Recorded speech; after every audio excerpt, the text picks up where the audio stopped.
परकीय रस क्या है? स्वकीय रस और परकीय रस।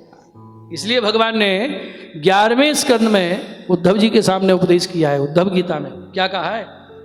मत कामा रमणं जार, विवाहित हैं वो उनके पति और मुझे अपना प्राण प्रेष्ठ मान के गोपियों ने मस्वरूप विदो बला ब्रह्म माम परमं प्रापु संगाच्छत सहस्त्रश। निस्साधन भाव वाले वो गोपीजन, उन्होंने सैकड़ों की संख्या में उन गोपियों ने मुझ में जार भाव, प्रीतम भाव रख के प्रेम किया और वो उस भक्ति को प्राप्त कर गई जहां कोई नहीं पहुंच पाया। भगवान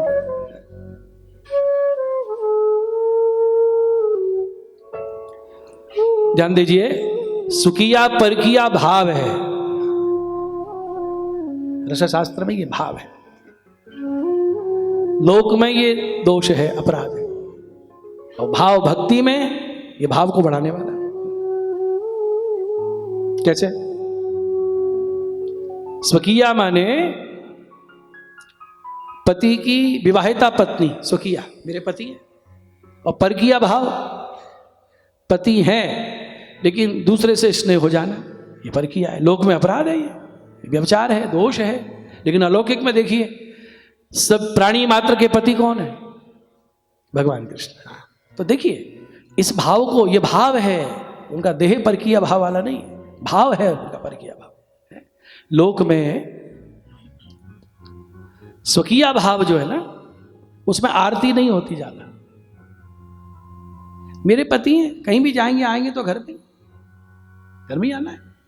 और परकीया में पहले डर, कोई देख ना ले, मेरा प्रेम प्रकट ना हो जाए, कब आएंगे कब आएंगे, बासक सज्जा तैयारी कर रही है, कब आएंगे आएंगे, व्यवस्था कर रही है, और आ गए चले जाएंगे चले जाएंगे। तो ये जो भाव है आरती को बहुत बढ़ा देता है। देखिए हम वैष्णवों का ये भाव कि मेरे ठाकुर जी हैं, मेरे माथे पधराए हैं, ये स्वकीय भाव है, मेरे कृष्ण है, चाहे जैसे लाल लड़ाऊं।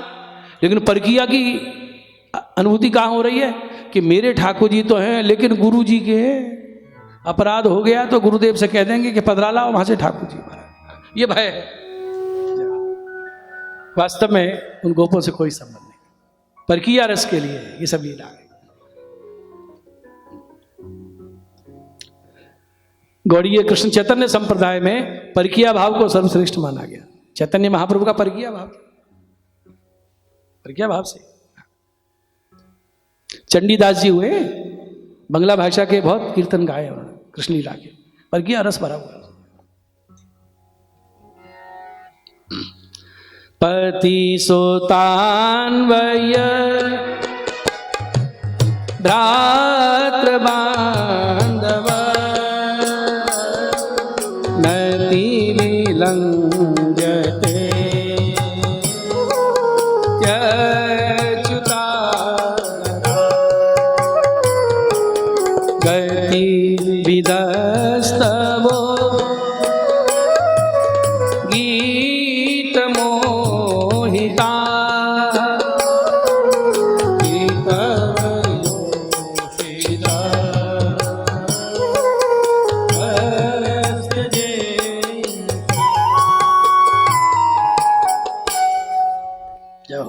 ये किताब मीठी गाली है।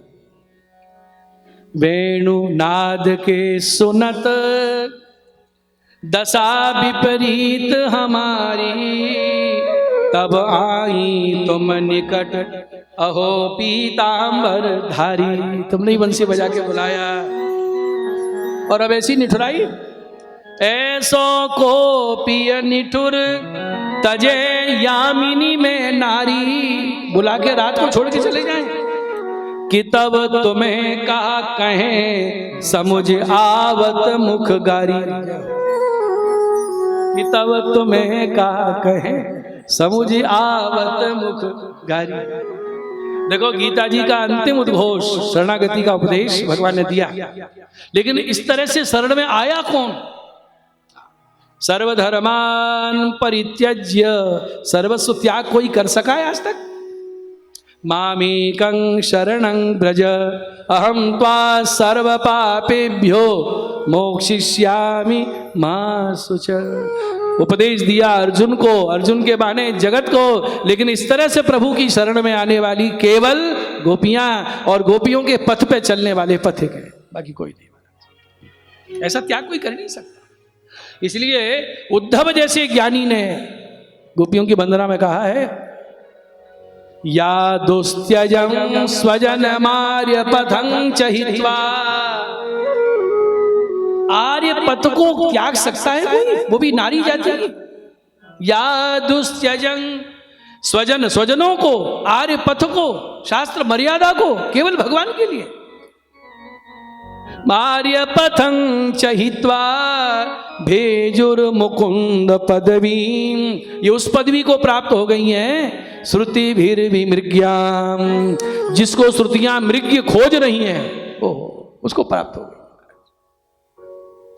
जाओ, ये ऊंची दशा। केवल भगवान के लिए इतना बड़ा त्याग गोपियों के अलावा न कोई कर सका है न कर सकेगा। त्याग गोपियों का। देखो बहुत सुंदर एक भक्त ने कहा है, ये गणेश चतुर्थी को चौथ का जो चंद्रमा देख लेता है क्या होता है? कलंक, यहां भी है ना ऐसा। हमारे मध्य प्रदेश में बहुत बड़ी बुरी रिवाज है, चौथ का चंदा दिख जाए ना, अब उस दोष को मिटाने के लिए क्या करते हैं लोग, पत्थर इकट्ठे करके लाते हैं और अपनी छत पे खड़े होकर पत्थर फेंकते हैं दूसरे घरों में, तो लोग निकलते ही नहीं है, सिर पे वो लेके निकलते हैं पत्थर ना लग जाए, सब फेंकते हैं दोष मिटाने के। कोई कहते हैं वो भागवत में कथा है ना सत्राजित की, उसका पाठ कर लो। सत्राजित को कलंक क्यों लगा मणि चोरी का? क्योंकि चौथ का चंदा देख लिया था उसने, ऐसा कहते हैं। उसका पाठ करके उस दोष को मिटाते हैं। तो किसी गोपी ने सुन लिया कि गणेश चतुर्थी का चांद देखने से कलंक लग जाता है, छत पे चढ़ गई महाराज। चतुर्थी को रात को छत पे चढ़ गई और जो देख रही चंदा निकले और मैं दर्शन करूं। क्यों? कृष्ण से मेरा संबंध जुड़ जाए, चाहे उनके नाम से मैं कलंकित ही क्यों ना हो जाऊं, नाम तो जुड़ जाएगा कृष्ण के साथ, संबंध तो हो जाएगा। उस ब्रह्म से संबंध हो जाए, कैसे भी हो जाए। क्या बोली? सुनी है पुराणन में द्विजन के मुखन बात, तोहे देख अपजस होत ही अचूक है। अरे चंद्रमा, तुझे देखने के बाद अचूक निश्चय ही अपयस होता है। तासो हरिश्चंद्र करि दर्शन तेरो जिय, मैठो चाहे कठिन मनोभव की हूक है। ऐसो करि मोहे सबे प्यारे नद नंदन जूसो, मिली कहे लावे मुख सौतन के लूक है। बुरी भली सब कहें गोकुल के चंद जूसों, लागे जो कलंक मोए। गोकुल के चंद जूसों लागे जो कलंक मोए, साचो है तू चंद, तब तो तू चंद्रमा साचा है। साचो है तू चंद, न तो बादर को टूक है। नहीं तो बदला का टुकड़ा है, बदल का है, किस काम का है तू? कृष्ण के संग कलंक लगे मुझे। नारद जी निकले महाराज कि सब तो भीतर घुसे हैं, ये छत पे खड़ी है, क्या बात है? अरे अंदर जाओ कलंक लग जाएगा। नारद जी इसलिए तो खड़ी हूं ऊपर, कृष्ण के साथ जुड़ जाए, मेरी चर्चा होने लग जाए। बस धन्यवाद। कैसे ही तो नाता जुड़े कृष्ण से। अभी अभी गौने होके आई है और चंद्रमा को देखा, कलंक लग गया। क्या कलंक लगा? जब गैया चराए के भगवान लौटते हैं, जे जो बाहर दीवारी है ना घर की, आंगन की, ऊपर खड़ी होकर नसेनी से चढ़ के यूं झांकती है। सास नंद बोली 4 दिन घर में आए नहीं हुए, अभी से झांकना शुरू कर दिया। हमने बाहर के द्वार पे ताला लगा दिया, फिर भी झांकती है, छत पे चढ़ के नसेनी लगा के चढ़ जाती है। नारद जी निकले, क्या हुआ? कलंक लग गया? तो गोपी बोली, नीके निहार के देखे न आखिन, हो कब हूँ भरी नैन न जागी, मोह पछतावो यही मन में कलंक लाग्यो पर अंक न लागी, कलंक लाग्यो पर अंक न लागी। ऐसा त्याग, सर्वधर्मान परित्यज्य। आर्यपथ का कोई त्याग कर सका है? स्त्री धर्म का त्याग, कुल निंदा, लोगों की उंगली उठ रही है, अपयश हो रहा है, इसको सहना बहुत कठिन है महाराज। अपमानित होकर समाज में जीवन जीना बहुत कठिन। सत्यजीत की क्या हालत हो गई थी पीछे, है? कोई देख के नमस्कार भी नहीं, अरे भगवान को कलंक लगाया इसने, भगवान को चोरी लगाई। सोना बहुत था, मणि उगलती थी समय तक मणि, लेकिन इतने सोने का क्या होगा जब कोई नमस्कार ही नहीं करना चाहता है। तब उसके मन में विचार आया कि बेटी दूंगा तो लेंगे नहीं, मणि को दहेज के रूप में दे दूंगा और सत्यभामा वैसे प्रदान कर दूंगा। जब कोई रास्ता नहीं मिला तो उसने ये काम किया। तो ब्रज भक्तों जैसा त्याग कोई नहीं कर सकता महाराज। जाओ महाराज, आर्यपथ लोक कुलकान मर्यादा का त्याग। सब जगह चर्चा होती है, चबाब होता है, लोग निंदा करते हैं। वो क्या कह रही है? परिपक्व भाव की दशा देखिए। इसको आप लोक धरातल पे विचार करोगे तो समझ में नहीं आएगा। मैंने पहले ही कहा ये प्रेमा भक्ति कैसी है, लोक में चाल यों है और ये विपरीत है। पुष्टि ही मर्यादा तु विपरीता बलिष्ठाचर। बड़ा गूढ़ है विषय, बड़ा रहस्यमय विषय। गोपी कह रही है, अब तो बदनाम भई ब्रज में, अब तो बदनाम भई ब्रज में। घर लोग चबाब करो तो करो, घर लोग चबाब करो तो करो। खूब चर्चा करो, खूब निंदा करो, करो। अपकीरती हो भले हरिश्चंद्र, अपकीरती हो भले हरिश्चंद्र। और सास जिठानी लरो तो लरो, और सास तिलक की परिपक्व दशा लड़ो। नित देखनो है वह रूप मनोहर, देखनो है वह रूप मनोहर। लाज पे गाज गिरो तो गिरो, सखी लाज पे गाज गिरो तो गिरो। लाज पे गाज, गाज माने आकाश से गिरने वाली बिजली, गिरे तो गिरे। मोहे आपने काम ते काम सखी, मोहे आपने काम ते काम सखी। कुल के कुल नाम धरो तो धरो, कुल के कुल। ऐसा त्याग किसी के द्वारा हुआ है? ऐसे जी सकता है कोई? पर जिनकी भक्ति में, जिनके प्रेम में लेश मात्र निज सुख की गंध नहीं है, ऐसी पराकाष्ठा, इनके आगे सब नतमस्तक।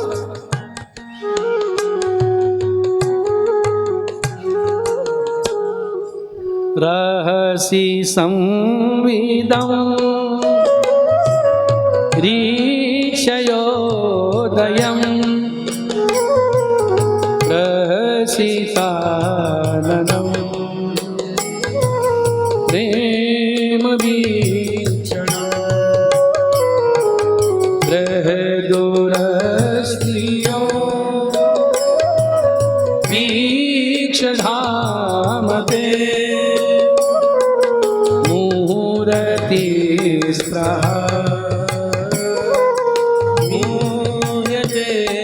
मनः। ये सगुण स्वरूप की स्वरूपाशक्ति है महाराज। निराकार उपासक इस रस को जानते ही नहीं। गोपियां भगवान की इतनी बातों पर मुग्ध हैं।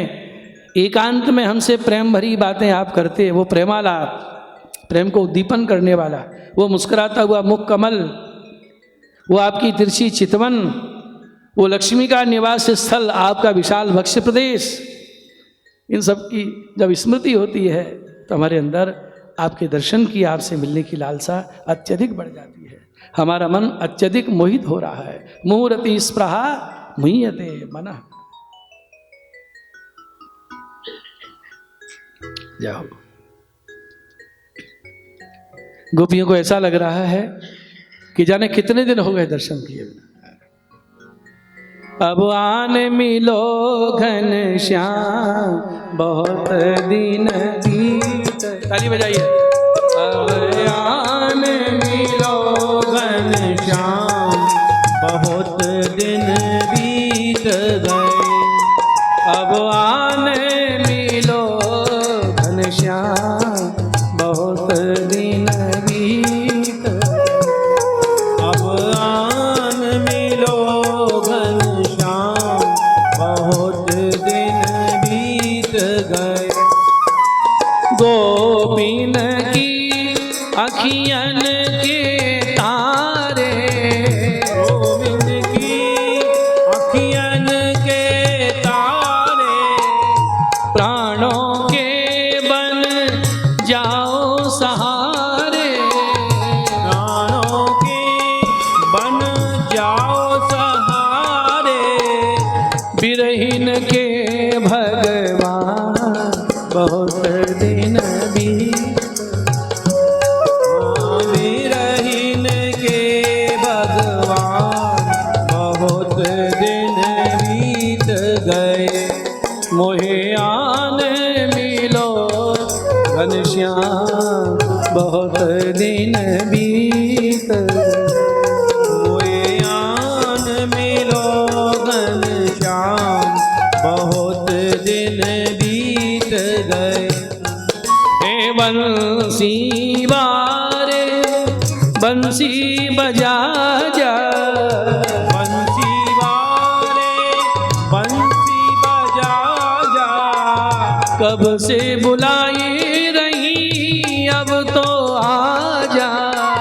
कब से बुलाए नहीं अब तो आ जा।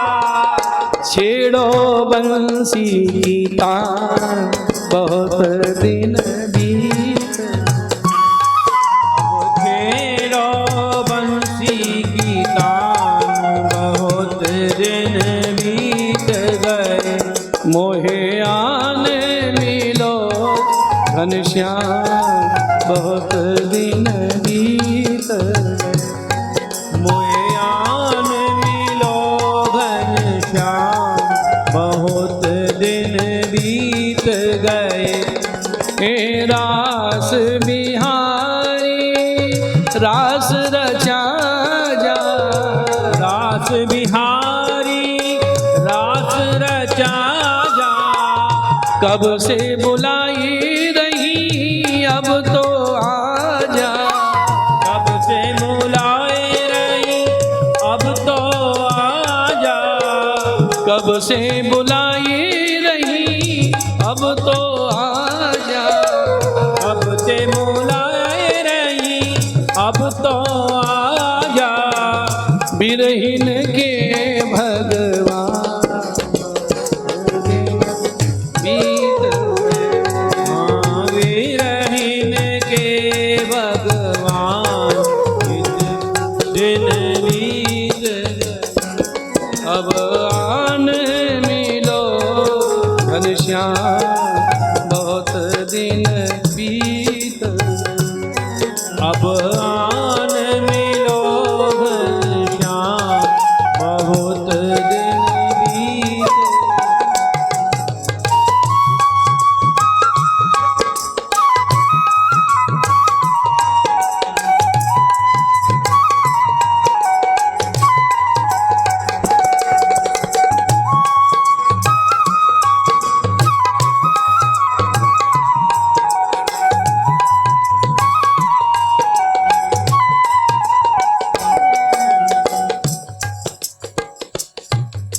18वां श्लोक। ब्रज बनौकसान व्यतिरंगते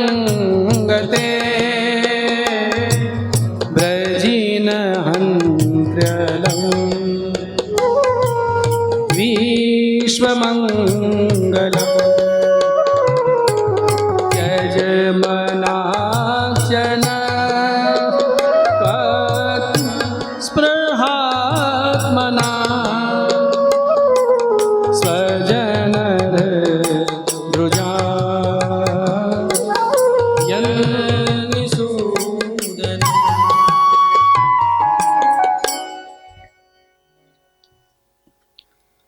18वें श्लोक में भगवान को संबोधन कर रही हैं, हे अंग अंग।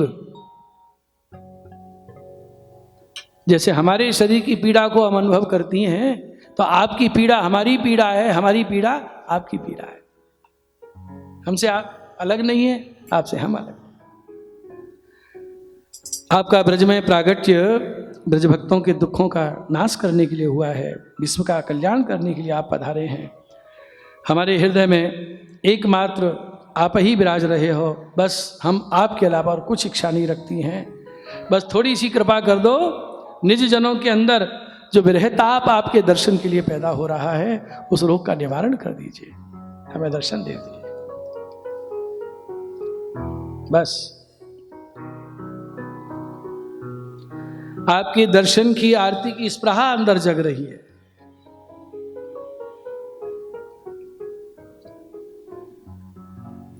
बार बार कामना जगती है, मुहूर्ती स्पृहा। ये 18 श्लोक गाए हैं कनक मंजरी ललित छंद में। 19वां श्लोक कनक मंजरी नहीं है। कौन सा छंद है?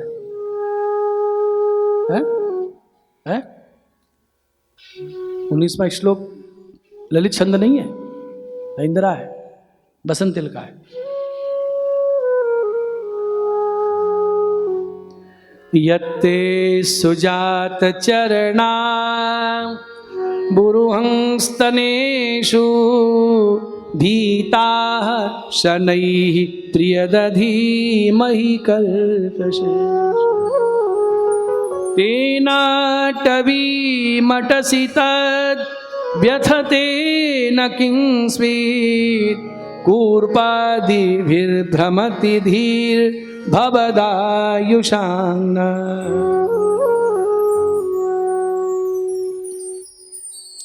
देखो इस अंतिम श्लोक में जो भाव है,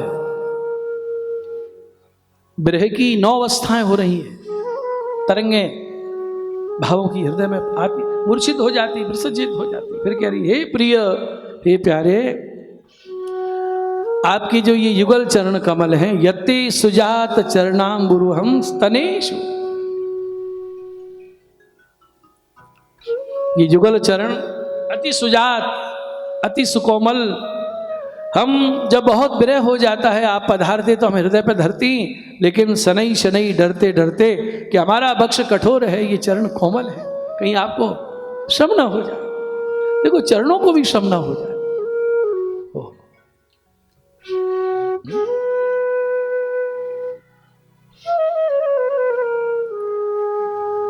एक बालक आज्ञा कर रहे कि जब प्रथम हमें श्रीनाथ द्वारे टीकेत की आज्ञा हुई चरण स्पर्श की, कि कल आपको चरण स्पर्श हो, आज्ञा हो गई, हमारे पिताश्री ने आज्ञा ली, तो हमें ऐसी प्रेरणा हुई कि हाथ कोमल होने चाहिए, श्रीनाथ जी की चरण तो बहुत कोमल। तो हमने खवास को आज्ञा दी, मक्खन लाओ मक्खन, और पूरे हाथ पे मक्खन ऐसे धरवा के कपड़ा बांध के लेटे कि हाथ कोमल हो जाए। क्या भाव, नख देखे कहीं नख आगे तो नहीं बढ़ गए, भगवान को चरण स्पर्श करते समय नख स्पर्श ना हो जाए, परिश्रम ना हो जाए, ऐसा भाव। तो गोपी कह रही है, हमारा वक्ष कठोर है, श्री चरण अति सुजात अति कोमल हैं, धरती हैं। क्यों धरती हैं? क्योंकि विरह दूर हो। और हम जानती हैं जैसे आपके चरण स्पर्श से हमको सुख मिलता है, आपको भी हमसे मिलके ही सुख प्राप्त होता है। शनई शनई दधिमहि धारण करती हैं, और आप उन्हीं सुकोमल चरणों से अटवी वन में अटसी फिर रहे हो, रात में कहां कहां फिर रहे हो। बस ये विचार करके ही कि आपके श्री चरण में कंकड़ कांटे कूर्पादि कहीं चुभ नहीं जाए, भवदाम युषाम न धी भ्रमति, हम आपकी हैं, हमारी बुद्धि भ्रमित हो रही है। कि आप सुख से एक जगह विराजे हो तो हमें संतोष हो गया कि चलो विराजे हो, लेकिन आप तो भटक रहे हो वन में। अब आप विराजे हो कि दौड़ रहे हो? एक बात बताओ प्यारे श्याम सुंदर, अपराध हमसे हुआ और श्रम आप पा रहे हो। स्वयं भी कष्ट पा रहे हो, हमें भी कष्ट दे रहे हो। तो अब ऐसा करो, ये विचार करके हमारी बुद्धि भ्रमित हो रही है, एक बार ये निश्चित हो जाए कि आप बन बन में भटक नहीं रहे। कूर्पादि भीर भ्रमति धीर भवदा युषांगला, भवदा हम आपकी हैं, आपकी पीड़ा हमारी पीड़ा है। इस श्लोक में अपनी वेदना भूल गई गोपियां। जानत हैं हम तुम जो डरत ब्रजराज दुलारे, कोमल चरण सरोज उरोज कठोर हमारे। शनई शनई पग धरिए हमें पिय निपट प्यारे, कित अटवी में अटत गढ़त तृणकूप अन्यारे। कहाँ अटवी वन में आप डोल रहे हो, आपके शिक्षणों में परिश्रम हो रहा होगा। क्या ये गोपियों का भाव, ये गोपियों का रस, गोपियों का प्रेम। कौन है इसके दर्द को समझने वाला? कौन रसिक है? बोलो कौन? ये रसिक बैठे तो औरों के लिए प्रश्न किया है, कौन रसिक है? इन बातन को नंद नंदन बिनु कासों कहिए, सुनिरी सखी मेरे दुख या तन को। कहाँ वे यमुना पुलिन मनोहर, कहाँ वे चंद्र शरद रातन को। कहाँ वे दरस परस परमानंद, कमल नयन कोमल गातन को। कौन रसिक है? इन बातों को जाओ,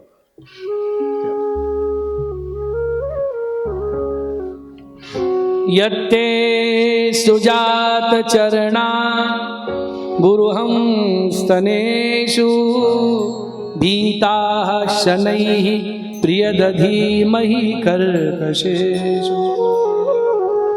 तेनाटवीमटसि तद्व्यथते न किंस्वेत्, कूर्पादिभिर्भ्रमति धीर भवदायुषाम्।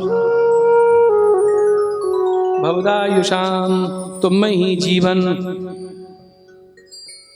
तुम ही हो जीवन, तुम्हारे लिए ही जीवन है जिनका, हम आपकी हैं। न हमारी धी बुद्धि भ्रमित हो रही है कि आपके चरणों को श्रम हो रहा हो।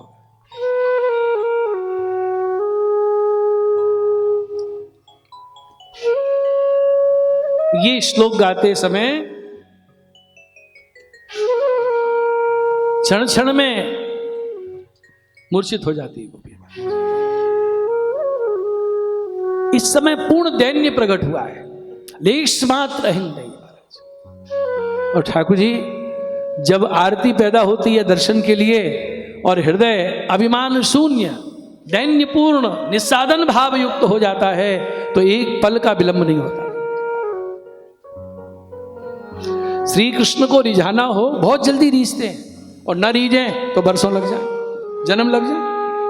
केवल एक ही उपाय है कृष्ण को प्रसन्न करने का महाराज, एक। कौन सा? महाप्रभु जी इस प्रसंग में श्लोक दे रहे हैं, नहीं साधन संपत्त्या हरि तुष्यति कस्यचित्। आपके साधन से संपत्ति से भगवान कभी संतुष्ट नहीं होते, कभी नहीं महाराज। साधन महाराज हीरों के आभूषण पहनाए, अरे आप कोहिनूर भी ले आओ और उसके आभूषण धरा दो तो वो फीका है, क्योंकि उनका आभूषण क्या है? किम भूषणम कौस्तुभ भूषणाय। कोहिनूर भी व्यर्थ उसके आगे महाराज। किमासनम, बढ़िया कोमल गादी बनाओ, बढ़िया सैया बनाओ, सुकोमल सब, लेकिन जिनका आसन शेष हो, ऐसा पलंग तो किसी का नहीं है। गरुड़ जिनका आसन हो है। और हम क्या साधन से रिझाएं जो धन की अधिष्ठात्री है, जो चाहे तो क्षण में भिखारी को हाथी के औंधा पे बैठा दे और चाहे तो हाथी के औंधे वाले को सड़क छाप बना दे। वो जिनकी चरण दासी है महाराज, चरण पलट रही है, उनको हम किस साधन से प्रसन्न कर सकते हैं? लेकिन प्रभु रीझ जाते हैं। काहे से? नहीं साधन संपत्त्या हरिस्तुष्यति कस्यचित्, भक्तानां दैन्यमेवैकं हरितोषण साधन। भक्तानां दैन्यमेवैकं एकं दैन्यम भक्तानां हरितोषण साधन। दूसरा नहीं, एकम साधनम दैन्यम। क्या होना चाहिए? और दीनता कैसी? बनावटी नहीं। अरे हम तो तुम्हारे दास हैं भैया, हमें तो कुछ आवे जा। भगवान देख रहे कपट की दीनता नहीं। हाँ, जैसा मुंह से वाणी वैसा हृदय में भाव। एकम हरि तोषण, हरि को संतुष्ट करने का, प्रसन्न करने का साधन है। एकम साधनम दैन्यम, दूसरा नहीं। बोलो बीजू साधन छे कोई है? ठाकुर जी रिजावा माटे बीजू छे कछु? एक ज साधन दैन्य। और देखिए एक बात और, एक बात सुनिए। जैसे अभिमान का नशा होता है, नशा है मैं इतना प्रतिष्ठित, दुनिया जानती है मुझे, जहां से निकलता हूं लोग खड़े हो जाते हैं, एक नशा होता है। उस व्यक्ति ने सबसे सम्मान लिया है और कहीं उसको सम्मान न मिले तो जितना कष्ट होता है महाराज, मरणासन्न अवस्था हो जाती है उसकी, क्योंकि उसमें एक नशा है। अभिमान में नशा है, कोई भी अभिमान हो सकता है। ऐसे ही अभिमान से 100 गुना ज्यादा सुखद नशा दीनता में होता है, दैन्य में। जो दैन्य सिद्ध हैं जिनको, वो जानते हैं उसका। अभिमान का नशा सुख देता है, भ्रांति है कि मुझे सुख मिल रहा है। कोई भी नशा हो, शरीर बल का हो, प्रतिष्ठा का हो, धन का हो, उससे भी अत्यधिक सुख देने वाला और स्थायी सुख दीनता। व्यास दीनता के सुख ही, व्यास दीनता के कहा जाने मति मन, कहा जाने मति मन। दैन्य भाव सो मिलत है, दैन्य भाव सो मिलत है। दीन बंधु सुख कंद शिवल, दीन बंधु सुख कंद। जहां दैन्य हृदय में आया प्रभु बना जाते। जिसको दैन्य प्राप्त हो गया उसको मानो अलौकिक पारसमणि मिल गई। ऐसे के निकट भी जो आ जावे, उसकी वाणी को भी सुन ले तो उसके अंदर भी दैन्य प्रकट हो जाए। वैष्णवता की पहली पहचान क्या? बोलो। और वो दीनता ही दूसरे में भक्ति भाव जगाता है। दैन्य नहीं है तो वाणी उतरेगी नहीं अंदर। तारा संग कोई वैष्णव थाए तो तू वैष्णव सांचो। तेरे दैन्य भाव, भक्ति भाव को देख के दूसरे पर रंग चढ़ गया, वो भी भक्त हो गया, तो तू सच्चा वैष्णव। और तारा संग ना रंग ना ला गया तो तू वैष्णव कांचो। व्यास दीनता पार से, व्यास दीनता पार से। दीनता दिव्य पारसमणि है। नहीं जानत जग अंधो, नहीं जानत जग अंधो। दीन भाव सो पाइए, दीन भाव सो पाइए। दीन बंधु से बंधु शिवल्लभ, दीन बंधु से।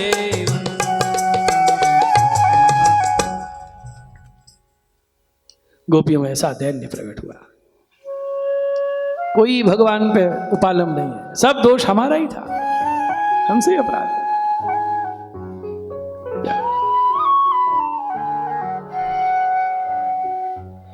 तब सब रोई ब्रजबाल, कोलाहल प्रगट्यो भारी। रोदन देखिए। जब रोई ब्रजबाल, कोलाहल प्रगट्यो भारी। कुमुदिनी सी कुम्हलाए रही यो उदय तमारी।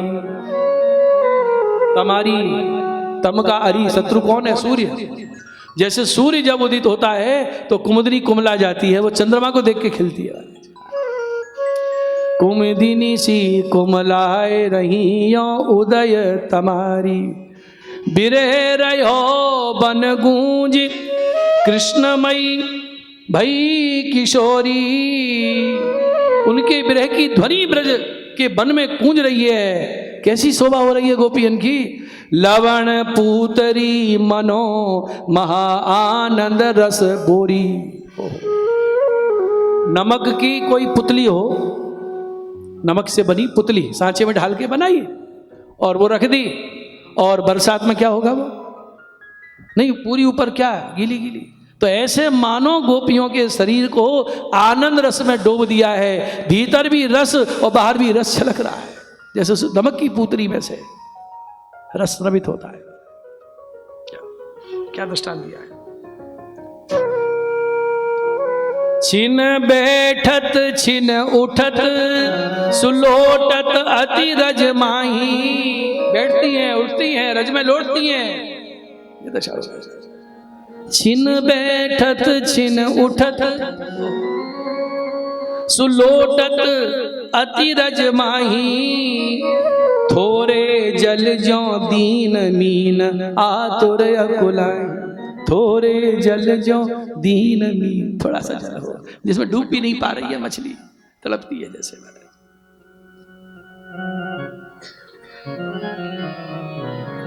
अति व्याकुल रोबत अकुलानी। अति व्याकुल रोवत अकुलानी। विरह भरी मन मन कोमलानी।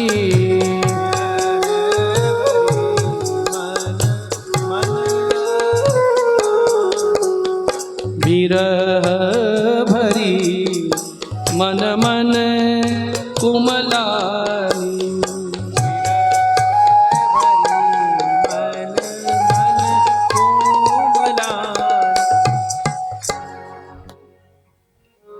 पहले गोपियों का रोदन होगा। इति गोप्यः प्रगायन्त्यः प्रलपन्त्यस्य चित्रधा। रुरुदु सुस्वरं राजन् कृष्ण दर्शन लालसा। प्रगायन्त्यः प्रलपन्तस्य, प्रलपन्त्यः, प्रगायन्त्यः प्रलपन्त्यः। पहले गोपियां गान कर रही हैं, उसके बाद प्रलाप कर रही हैं, ढूंढ रही हैं। जब नहीं दर्शन हुए महाराज तो क्या हुआ? रुरुदु सुस्वरम राजन। ये रोदन लौकिक नहीं है, अभद्र नहीं है, एक स्वर से गाना होता है। रोदन कोई क्या स्वरूप हो सकता है? क्योंकि लौकिक रोना थोड़ा ही है। क्यों रोदन हुआ है? कृष्ण दर्शन लालसा। केवल मन में दर्शन की लालसा हो, नेत्र दर्शन के लिए लालायित हो, ऐसा नहीं है। गोपियों का स्वरूप ही कृष्ण दर्शन की लालसा मात्र दर्शनी है। स्त्री कोई माता हो सकती है, कोई पत्नी हो सकती है, कोई पुत्री हो सकती है, कोई बहन हो सकती है, लेकिन गोपियां इस समय न किसी की पत्नी है, न किसी की पुत्री है, न किसी की बहन है। क्या है? कृष्ण के दर्शन के लिए खड़ी लालसा मूर्तिमान गोपियों के रूप में दर्शन दे रही है। सुखदेव जी वर्णन कर रहे हैं, कृष्ण दर्शन की लालसा के दर्शन कीजिए। कृष्ण दर्शन लालसा, कृष्ण दर्शन।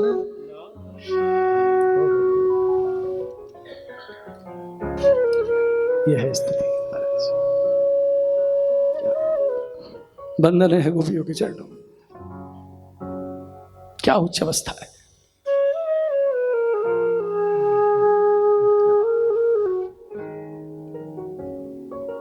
हमने पुराने वैष्णवों के मुँह से सुना है, सेवा पहुंचने के बाद अनवसर में पुराने वैष्णव करते थे, गोपी गीत को भाव से गाया जाए अथवा विरह भरा हुआ कीर्तन चतुर्दास जी का,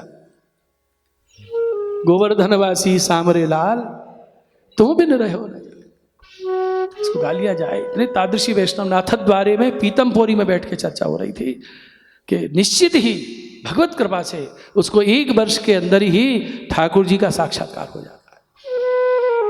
ये दोनों रचनाएं आरती जगा देती हैं, कठोर हृदय को कोमल बना देती हैं, शुष्क हृदय को द्रवित कर देती हैं, शांत हृदय में तापग्नि प्रज्वलित कर देती है।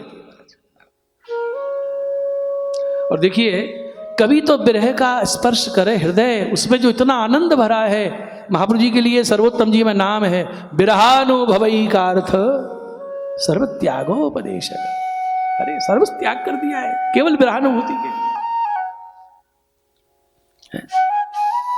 श्री विट्ठलनाथ जी, उनके बहू जी जब लीला कर गए तो बहुत पौष्टिक भोजन नहीं करें, जमीन पे शयन करें, साधारण वस्त्र पहन, एकदम विरक्त जीवन। तो बालक बोले, काका जी ये कहा है?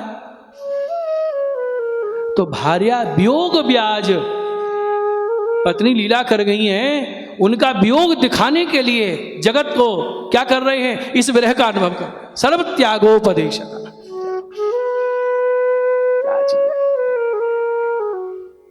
क्योंकि ज्यों ज्यों विषयों से, इंद्रियों के भोगों से वैराग्य जगता जाता है, त्यों तो इंद्रियां भी भगवत सन्मुख होती जाती हैं और वैराग्य जागृत होते ही उनमें कृष्ण राग प्रकट होने लग जाता है।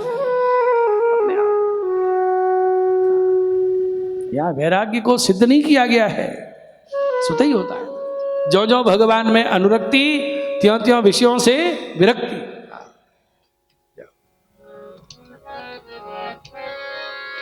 तो ये हमारा निवेदन है, बड़ों से सुना है इसलिए कह रहे हैं। सन्मुख नहीं गाया जाता गोपी गीत, ध्यान दीजिए।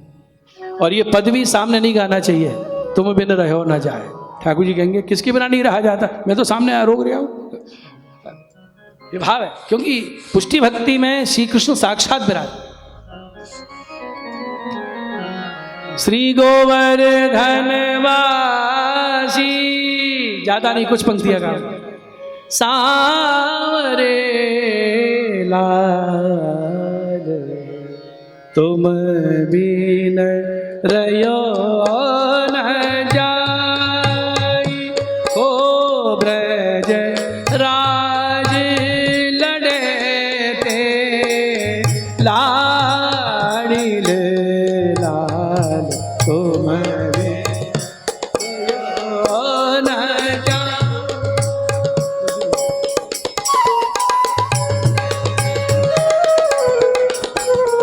देश गाई।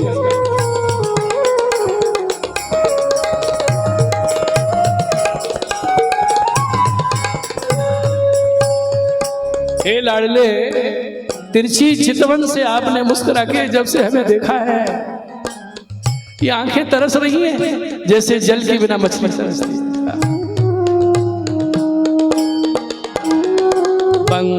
पंकचित मुस्काय के लाल,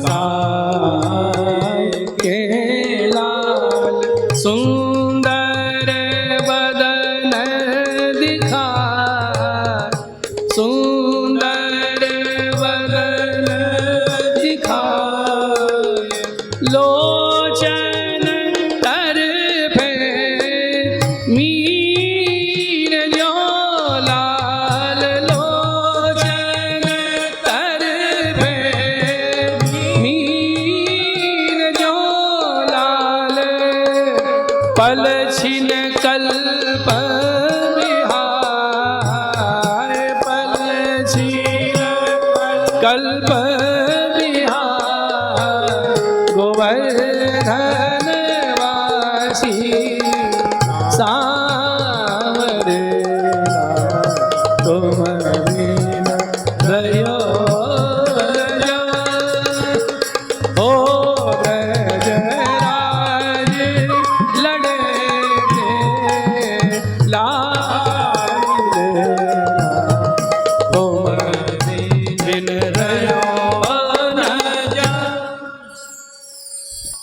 लोचन तलभे मीन जो। देखिए ये कीर्तन इतना महत्वपूर्ण है, विरह की 9 अवस्थाएं इसमें निरूपण की गई। ये जो पंक्ति अभी गाई है इसमें कौन सी अवस्था है? चिंता, चिंता। दूसरी में स्मरण, विरह की अवस्था है। स्मरण क्या याद आ रहा है? रसिक रसीली बोलनी लाल, रसिक रसीली बोलनी लाल, गिरी चढ़ी गैया बुलाए, गिरी चढ़ी गैया बुलाए, गांग बुलाई धूमरी लाल, गांग बुलाई धूमरी नेक ऊंची टेर सुना, ऊंची टेर सुना, गोवर्धन वासी सारे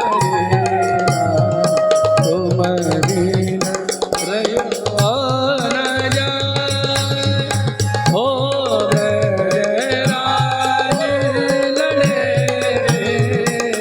लाल,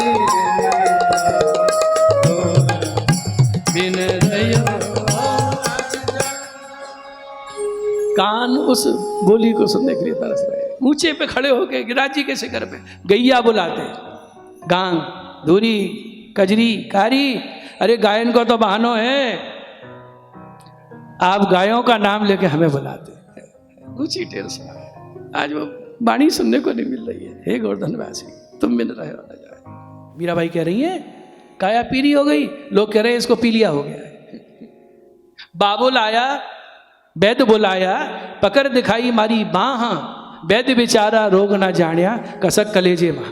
पीड़ा यहाँ है, वो नाड़ी देख रहा है। ये विरहीजनों के भाव है। दृष्टि परे जा दिवस ते लाल, दृष्टि परे जा दिवस ते लाल, तब ते रुचे नहीं आन, तब ते रुचे नहीं आन, रजनी नींदन आवही मोहि, रजनी माइक से दूर। नींदन आवही मोहि, बिसर्यो भोजन पान, बिसर्यो भोजन पान, गोवर्धन धारी, गोवर्धन वासी सारे तुम बिन रयो न जाए, हो ब्रजराज लड़े लाल, तुम बिन रयो न जाए। क्या व्याधि हो गई? दृष्टि परे जा दिवस ते लाल, तब ते रुचे नहीं आन। जब से देखा है कोई चीज अच्छी लगती नहीं है। क्या कैसा रोग है? रजनी नींद ना आवई, बिसर्यो भोजन पान। उद्वेग, उद्वेग की दशा। दर्शन को नैना तपे लाल, दर्शन को नैना तपेला, बचन सुनन को कान, बचन सुमन को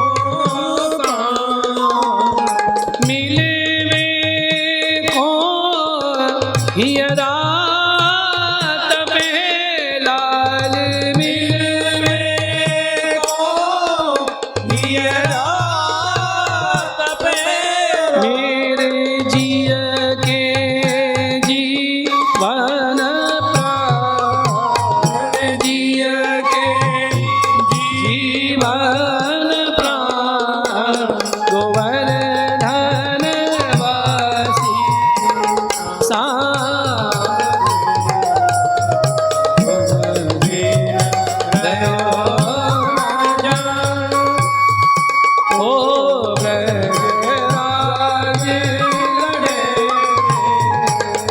लाडले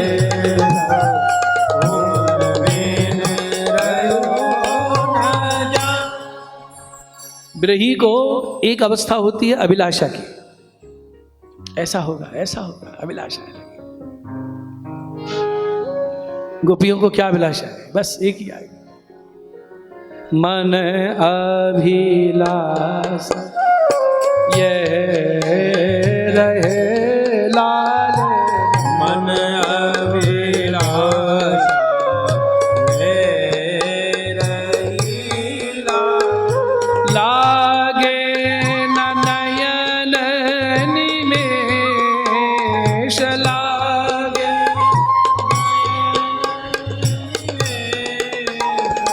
एक टक देखो आव तो प्यारो, एक टक देखो आव तो प्यारो, नागर नटवर वेश, नागर नटवर वेश, श्री गोवर्धन वासी सांवरे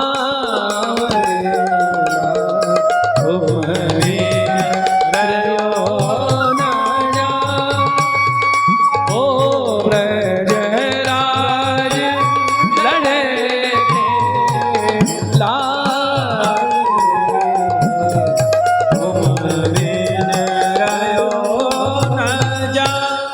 एक ही अभिलाषा, क्या? लागे ना नयन निमेष आप पधारो और पलक नहीं गिरे, अपलक नेत्रों से दर्शन करते रहें, एकटक देखें आव तो प्यारो नागर नटवर भेष, नटवर भेष में आप पधार रहे हो और मेरे पलक नहीं गिर रहे, एकटक निर्निमिष नयनों से आपके दर्शन हो रहे, ये अभिलाषा। गोपियों की क्या अभिलाषा है? कृष्ण दर्शन उन्माद पूरन शशि मुख देख के लाल, पूरन शशि देख के लाल, चित चोट्यो वाही ओर,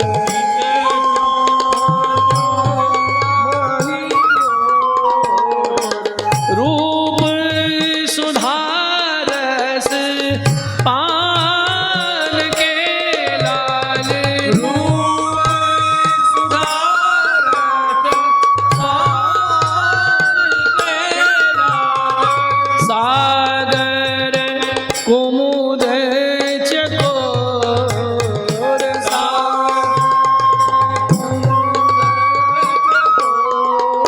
श्री गोवर्धन वासी सांवरे रयो न जान, ओ ब्रजराज लड़े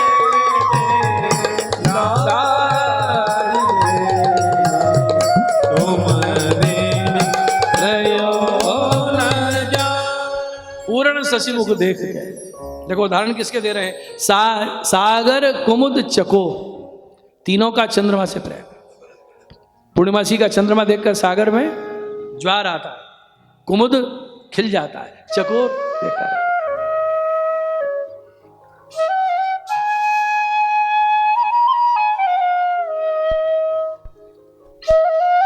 प्रहलाद जो जी में आवे बोलना,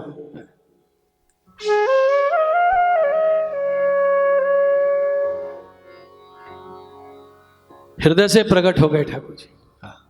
देखो ब्रही को जब बहुत आर्त देखते हैं ठाकुर जी कहां विराजे हैं? भीतर। कहां विराजे? अगर भगवान भीतर नहीं विराजे तो इस अवस्था में प्राण टिक ही नहीं सकते, और प्राण नहीं टिकेंगे तो इस अवस्था का आनंद कौन लेगा? प्राण भी है, भगवान भी है। और जब वो विरह सहन नहीं होता है तो ठाकुर जी कहते हैं तुम सहन कर सकती हो, मुझसे सहन नहीं हो रहा है, मैं तो बाहर निकल रहा हूं। वो विरह की ताप जब प्रभु सहन नहीं कर पाते बाहर प्रकट होते। ये सर्वोच्च अवस्था है जब भक्त सेवा भजन द्वारा अपने से भी ठाकुर जी का स्वरूप हृदय में पधरा ले और वो हृदय में विराजमान उसकी आरती को सहन नहीं कर सकें और उसके लिए बाहर प्रकट हो जाएं। जिसके लिए एक बार बाहर प्रकट हो गए उसको सब रस का अनुभव अहर्निश होता है। अहर्निश ठाकुर जी अधीन हो जाते हैं। श्री महाप्रभु जी निरोध लक्षण ग्रंथ में आज्ञा कर रहे हैं, क्लिश्यमानान् जनान् दृष्ट्वा, अपने जन को जब विरह क्लेश युक्त देखते हैं, कृपा युक्त हो यदा भवे, भगवान कैसे कृपा युक्त हो जाते हैं, तदा सर्वं सदानंदं हृदयस्थं निर्गतं बहिः, जो हृदय में स्थित है बाहर प्रकट हो जाते। तो ठाकुर जी जब बाहर प्रकट भये तो चतुर्दास जी ने कहा बलिहारी है करोड़ों कामदेव न्योछावर। ठाकुर जी बोले तेरो विरह देखो नहीं गयो सो मैं आ गया मथुरा से। तो चतुर्दास जी बोले ऐसे नहीं, ऐसे दर्शन से तृप्ति नहीं, मंदिर में विराज के दर्शन दो। कोटि का मन मत बारने लाल कोटि का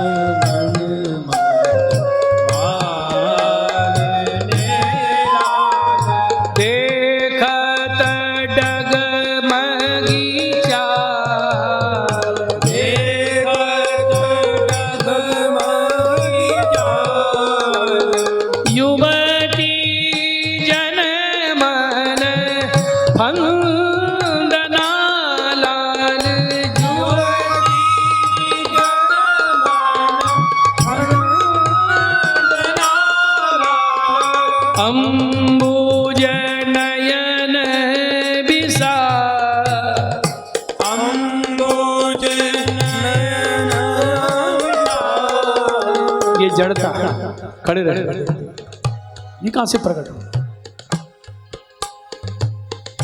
तो इसका मतलब ये ऐसे ही दर्शन देंगे, मंदिर में नहीं विराजेंगे, चिंता हो गई। ये सब विरह के भाव।